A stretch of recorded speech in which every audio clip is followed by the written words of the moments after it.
కవిగా, సినీ కవిగా చిరకాలం గుర్తుండిపోయే పాటలు రాశారు. తెలుగు, హిందీ, ఇంగ్లీష్, సంస్కృతం, మలయాళం, తమిళంలో కూడా సుబ్రహ్మణ్య భారతి రచనలు అనువాదం చేశారు. మరాఠీలో తుకారం అభంగాన్ని అనువాదం చేశారు. సంస్కృతం కాళిదాసు, వాల్మీకి శ్లోకాలు, ఇలా చాలా, హిందీ, ఉర్దూ, పర్షియన్.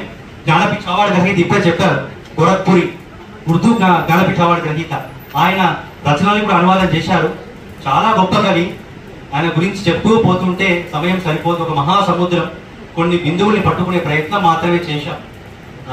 దాశరథికి, మహాకవి దాశరథికి నివాళులు అర్పిస్తూ ఆ మహాకవి సాహిత్యాన్ని గురించి చాలా మంది పరిశోధకులు, నేను దాశరథి సినిమా పాటల మీద పిహెచ్డి చేశాను. అది నాకు దాశరథి గారి కంటే చిన్నప్పటి నుంచి అభిమానం. కాబట్టి ఇంకెంతో మాట్లాడాలని ఉంది, కానీ సమయభావం వల్ల ఎక్కువ మాట్లాడలేకపోతున్నాను. పరిశోధకులు అంతా కూడా చాలా అద్భుతంగా మాట్లాడారు.